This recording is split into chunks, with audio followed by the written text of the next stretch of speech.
तो मूवी शुरू होती है एक फैमिली को दिखाते हुए जिसमें एक मदर होती है और उसके 3 बेटे होते हैं और साथ ही साथ उनके ग्रैंडपा भी। सबसे छोटे बेटे की आज बर्थडे होती है जिसका नाम जेट होता है और वो उसके सामने केक लाते हैं, लेकिन सरप्राइजिंगली वहाँ पर एक अजीब सा आदमी भी बैठा हुआ था और इस बेचारे को इन लोगों ने कैद कर रखा था क्योंकि जेट की मॉम कह रही थी कि ये हमारी बकरियां और हमारे एनिमल्स चुराने आया है। अब जेट को उसकी बर्थडे पर चेन सॉ गिफ्ट की जाती है। ये कैसा अजीब सा गिफ्ट हुआ भला।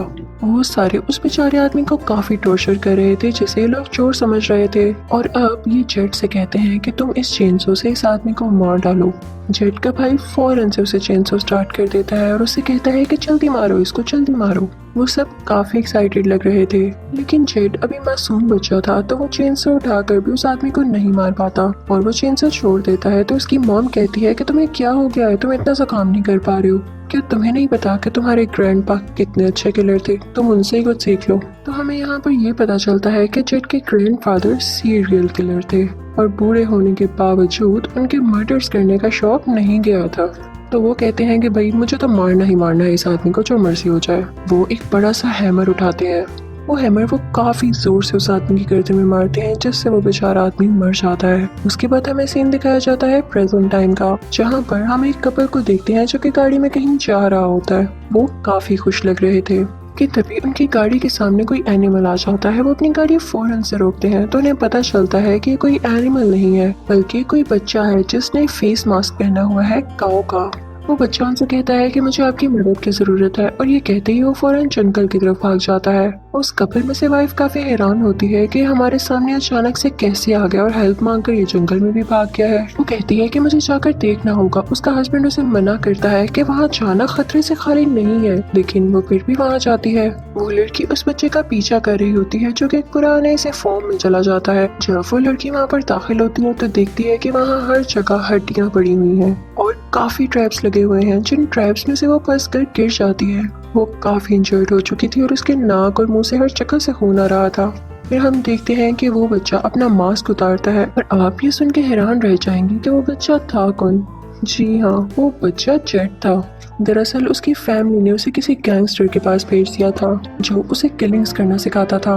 वो आदमी जिसके पास वो ट्रेनिंग ले रहा था वो उससे कहता है कि इस लड़की पर कार इंजन गिरा दो और जेट ऐसा ही करता है, इससे वो बेचारी लड़की मर जाती है। तभी वहाँ पर शेरिफ आ जाता है जो कि उन लोगों पर बहुत गुस्सा होता है और कहता है कि जिस लड़की को तुम लोगों ने मारा वो मेरी बेटी थी, मैं तुम लोगों को नहीं छोड़ूंगा।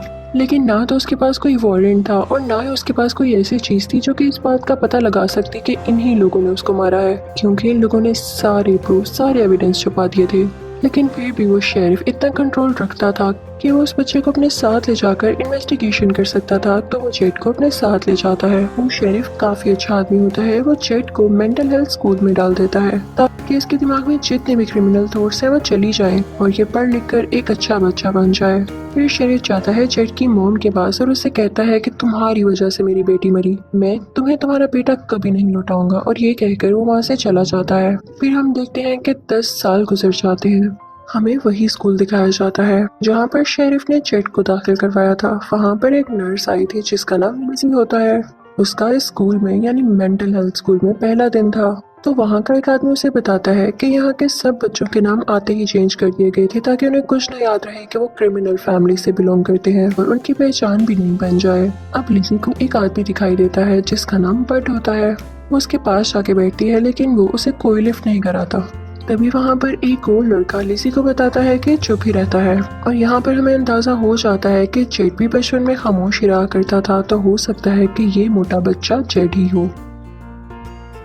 तभी लिज़ी वहाँ पर देखती है कि कुछ बच्चे आपस में लड़ाई कर रहे होते हैं। लिज़ी उनको छुड़ाने जाती है कि उनमें से एक बदतमीज बच्चा लिज़ी से ही बदतमीजी करने लगता है। तभी वहाँ पर हेल्दी बच्चा लिज़ी को बचाने आता है। तभी वहाँ पर सीनियर डॉक्टर भी आ जाता है जो कि नर्स से कहता है कि कोई भी बच्चा लड़ाई करे तो आप मुझे बताइएगा, और वैसे भी हम इन दोनों बच्चों को ये जो लड़ रहे थे अपने साथ लेकर जा रहे हैं। तो लिज़ी कहती है कि इस हेल्दी बच्चे यानी बट का कोई कसूर नहीं है, ये तो बस मुझे प्रोटेक्ट कर रहा था। तो डॉक्टर उससे कहता है कि आप कुछ नहीं जानती, ये अपने ही पुराने फैमिली मेंबर को मार चुका है।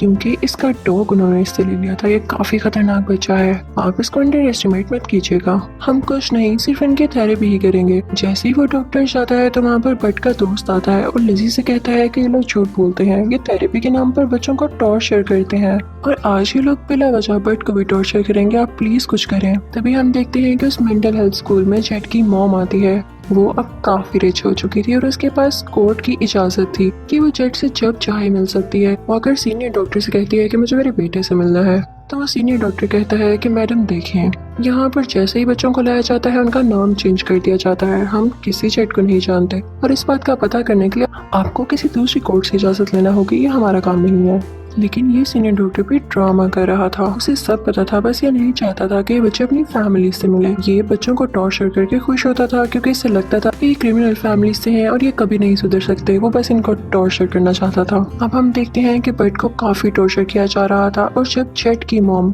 यानी बट की मॉम ये देखती है तो उसे काफी गुस्सा आता है। वो एक नर्स को मार मार कर उससे उस जगह की कीज ले लेती है और सब पेशेंट्स को आजाद कर देती है। सारे पेशेंट्स बाहर की तरफ भागने लगते हैं और वो सीनियर डॉक्टर बट की मॉम को भी निकाल देता है वहाँ से। लेकिन बट भी अब आजाद हो चुका था और वो वहाँ पे गार्ड्स को काफी मारता है। उसके साथ जिस लड़की की लड़ाई हुई थी यानी वो बैड बॉय बट से कहता है कि मुझे भी आजाद कर दो ना, तो बट बेचारा अब दिल का था अच्छा, वो उसे भी आजाद कर देता है। लेकिन जब बट जाता है सीनियर डॉक्टर के सामने तो वो उसे मारने लगता है। बट को देख के काफी गुस्सा आता है, उसे काफी दुख होता है। वो सीनियर डॉक्टर का सर खिड़की के साथ मारने लगता है। उस खिड़की का शीशा टूट कर उस सीनियर डॉक्टर के सर में लग जाता है जिससे उसकी भी डेथ हो जाती है। अब लिज़ी भी काफी डर चुकी थी हॉस्पिटल के ये हालात देखकर, तो वो एक और नर्स के साथ वहाँ से भागकर बेसमेंट में चली जाती है। लेकिन तभी वहाँ पर एक पागल आकर दूसरी नर्स का गला काट देता है।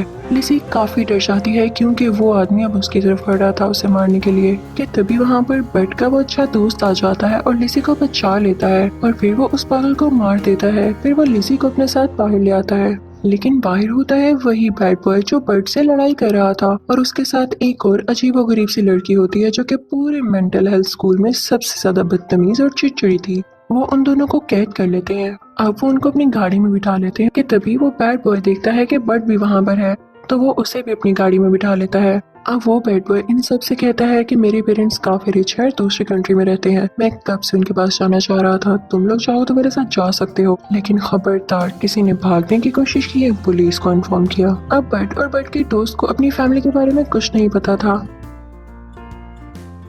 वो शुरू से इसी मेंटल हेल्थ स्कूल में रह रहे थे तो उनका भी दिल चाह रहा था कि हम भी देखेंगे फैमिलीज कैसी होती हैं। तो वो लोग मान जाते हैं और लिज़ी बेचारी भी इनके साथ होती है। दूसरी तरफ शेरिफ को भी पता चल जाता है तो वो सारी की सारी पुलिस इनके पीछे लगा देता है। उसे ये भी खबर हो चुकी थी कि जेट यानी बट पीसी ग्रुप में है। वो अपने मेन पुलिस ऑफिसर से कहता है कि तुम्हें जहाँ पर भी जेट दिखे उसे तुम शूट कर देना और ये बात जेट की मॉम भी सुन लेती है। फिर हम देखते हैं कि वो 5-6 बच्चों का ग्रुप उस जगह जा रहा होता है, लेकिन रास्ते में उन्हें काफी भूख लगने लगती है तो एक रेस्टोरेंट पर रुकते हैं और वहाँ पर वो बैड बॉय और उसकी दोस्त लोगों से गन छीनकर उन्हीं से पैसे लेने लगते हैं और वो बैड बॉय वहाँ की वेट्रेस को भी मार देता है। लिज़ी मौका देख के यहाँ से भागने लगती है लेकिन बट उसे रोक लेता है कि ना जाओ कहीं भी। उतनी ही देर में वो बैड बॉय भी आ जाता है और वहाँ से गाड़ी चुरा कर ये 5 फिर से आगे चलने लगते हैं। लेकिन बट के पेट में कोई गोली शूट कर देता है। रास्ते में जब उनकी गाड़ी से पेट्रोल खत्म होता है तो वे एक जंगल में रुक जाते हैं। वहीं पर एक कंटेनर भी पड़ा होता है जो किसी ट्रॉली जैसा दिख रहा था। ये लोग उसके अंदर जाते हैं तो वहाँ पर किसी की डेड बॉडी पड़ी होती है। लेकिन अब इसके अलावा इनके पास कोई चारा भी तो ना था, उनको रात इसी में रुकना पड़ता है। यहाँ पर लिज़ी बट का पाउंड ठीक करती है, उसका जख्म ठीक करती है। अब वो बैड बॉय बट से कहता है कि अगर लिज़ी या तुम्हारा दोस्त भागने की कोशिश करें तो मुझे फौरन से बताना। लेकिन जैसे ही रात होती है लिज़ी मौका देख के दोबारा से भागने लगती है। लेकिन बैड बॉय ये देख लेता है, उसे कहता है कि मैंने तुम्हें मना किया था ना, और इसी के साथ उसके साथ जबरदस्ती करने की कोशिश करता है। लेकिन वहाँ पर आ जाता है बट का वही अच्छा दोस्त। वही बैड बॉय लिज़ी को प्रोटेक्ट कर लेता है। वो बैड बॉय जाता है सीधा बट के पास और उससे काफी बोलता है कि मैंने तुम्हें कहा था ना इन पर नजर रखने के लिए, तुम अंधे हुए हुए थे, तुम कहाँ थे। बट को ये सब सुन के बिल्कुल भी अच्छा नहीं लग रहा था तो वो उसी पर अटैक कर देता है और उस बैड बॉय को घसीटता हुआ आगे ले जाता है और उसका सर क्रश कर देता है जिससे उसकी डेथ हो जाती है। अब जब सुबह होती है तो उस बैड बॉय की दोस्त को वो नजर नहीं आ रहा होता। वो सोचती है कि मेरा दोस्त कहाँ गया और उसे ढूंढने के लिए वो चली जाती है। पीछे से लिज़ी और बट का वही अच्छा दोस्त अकेले होते हैं तो वो कहते हैं कि अच्छा मौका है भागने के लिए। लेकिन एकदम बट का दोस्त कहता है कि वो जैसा भी है मेरा दोस्त है, मैं उसे छोड़कर नहीं जा सकता। तो वो बट को ढूंढने लगता है। दूसरी तरफ हम देखते हैं कि उस बैड बॉय की दोस्त को पुलिस पकड़ लेती है, यानी वही शेरिफ, और उसे टॉर्चर किया जाता है। वो कहता है कि मुझे बताओ तुम्हारा दोस्त कहाँ गया। तो वो कहती है मुझे खुद नहीं पता। तुम तो पागल हो गई हो क्योंकि तुम्हारी बेटी जो मर चुकी है, इसलिए अब तुम हमें भी टॉर्चर करोगे। ये सुनकर शेरिफ को बहुत गुस्सा आता है और वो उसके सर में शूट करके उसे मार देता है। लिज़ी और बट का दोस्त भी देख रहे होते हैं तो वो कहते हैं कि हमें इनसे दूर ही रहना चाहिए वरना ये हमें भी शूट कर देंगे। पुलिस जानती थी कि बाकी सब लोग भी कहीं ना कहीं यहीं पर ही मौजूद हैं, तो वो अपने डॉग्स को उनको सुनने के लिए पीछे लगा देती है। और डॉग्स की आवाज सुन के इन तीनों को यानी बट, लिज़ी और बट के दोस्त को पता चल जाता है कि पुलिस उन्हें ढूंढ रही है। तो वो भागने लगते हैं और भागते भागते उन्हें एक काऊ दिखाई देती है जो कई दिन की मरी हुई थी और अब उसका सिर्फ स्केलेटन और स्किन ही रह गई थी। वो तीनों उसके नीचे छुप जाते हैं जिसकी वजह से डॉग्स को उनकी इंसानी स्मेल नहीं आती। और जब उन्हें कोई नहीं देखता तो पुलिस भी वहां से चली जाती है और फिर वो तीनों भी गांव से बाहर आ जाते हैं। जैसे ही वो लोग वहां से निकल रहे होते हैं तो उन्हें एक पुलिस कार दिखाई देती है। लिज़ी को लगता है कि शायद ये दूसरे पुलिस वाले हैं, तो वो उनकी हेल्प के लिए चिल्लाने लगती है और तभी बट का दोस्त उसे रोक लेता है कि तुम पागल हो गई हो, ये उनके साथी हो सकते हैं। और बात तो सच्ची थी, वो उन्हीं के साथी थे। वो शेरिफ को कॉल करने लगता है कि तभी बट उनके पीछे पीछे जाता है और उस पुलिस ऑफिसर का गला दबाने लगता है। लेकिन वो पुलिस ऑफिसर बट के सर में शूट कर देता है जिससे उसकी डेथ हो जाती है। जब बट का फ्रेंड ये देखता है तो उसे बहुत गुस्सा आता है और वो पुलिस ऑफिसर पर अटैक करने लगता है जिसकी वजह से उस पुलिस ऑफिसर की भी वहीं डेथ हो जाती है। लिज़ी ये देख के काफी परेशान हो जाती है और वो सोचती है कि सारे के सारे पागल थे, मैं कहाँ फंस गई। वो वहाँ से कार लेके भागने लगती है। उसने बट के दोस्त को भी ऑफर नहीं किया था कि साथ आ जाओ, लेकिन बट का दोस्त भी भागता भागता उस कार में बैठ जाता है और लिज़ी से कहता है कि तुम धोखेबाज हो, मैंने तुम्हें अच्छा समझा था लेकिन तुम बाकियों जैसी ही निकली और तुम्हारी ही वजह से बट की भी डेथ हुई।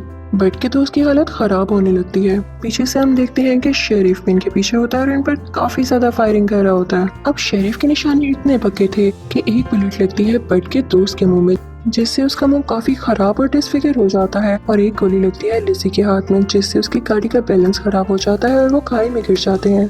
अब लिज़ी बेहोश हो जाती है, लेकिन जब उसकी आंख खुलती है वो देखती है कि वो शेरिफ की गाड़ी में है। वो रेडियो से कई जगह कांटेक्ट करने की कोशिश करती है, अपनी लोकेशन बताने का ट्राई करती है, लेकिन तभी शेरिफ वहां पर आ जाता है और उसे कहीं और ले जाता है। ये पता है कौन सी जगह थी? सेम वही जगह जहाँ पे शेरिफ की बेटी को मारा गया और वहीं पर उसने बट के दोस्त को भी हैंग किया हुआ था। शेरिफ बताता है कि जेट कोई और नहीं बल्कि यही लड़का था जो कि बट का दोस्त था।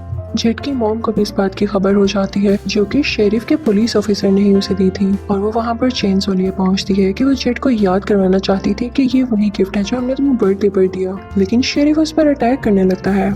लेकिन किसी न किसी तरह वो जेट को वहाँ से आजाद करके अपने घर ले आती है, उसका फेस ठीक करती है और उसके फेस पर कुछ बैंडेजेस लगाती है। वो लोग शेरिफ को और लिज़ी को भी अपने साथ ले आए थे और जब उन दोनों को होश आता है तो वो वहाँ से भागने की ट्राई करते हैं, लेकिन जेट की मॉम उन दोनों को पकड़ लेती है। वो वहाँ पर जेट को बुलाती है और उसे चेनसो देते हुए कहती है कि ये लो, आज वो वक्त आ गया कि तुम अपनी चेनसो का इस्तेमाल कर सको। जिसने तुम्हें टॉर्चर किया उससे अपना बदला लो। जेट भी सब चीजों से काफी तंग आ चुका था, इसलिए वो अपनी चेनसो उठाता है और सीधा शेरिफ की चेस्ट में दे मारता है और यहाँ पर वो काफी पेनफुल तरीके से मारा जाता है। लिज़ी वहाँ से डर के भागने लगती है, लेकिन जेट की मॉम अपने तीनों बेटों को ऑर्डर देती है कि इसका पीछा करो। लिज़ी भागती जा रही थी, लेकिन भागते भागते उसका पाँव एक ट्रैप में फंस जाता है और वो गिर जाती है बेचारी। लिज़ी जेट से कहती है कि तुम एक अच्छे इंसान हो, याद करो तुम्हारी मॉम तुम्हें बुरा बनाना चाहती है, प्लीज मुझे मत मारो। लेकिन जेट जो कि अब काफी बुरा बन चुका था, वो मेंटली इल हो चुका था, वो लिज़ी की एक नहीं सुनता और उसकी गर्दन उसके जिस्म से अलहदा कर देता है, उसे चेनसो से। और अब वहाँ पे जिन लोगों की डेथ हुई वो फैमिली उनके पीसेस कर देती है और अपने एनिमल्स को खिला देती है। फिर हम ये देखते हैं कि जेट लिज़ी के फेस से उसकी सारी स्किन उतार कर एक फेस मास्क बनाता है जिसे वो लेदर फेस का नाम देता है और उसे अपने फेस पर लगा लेता है और यहीं पर ये मूवी एंड हो जाती है। Thank you for watching.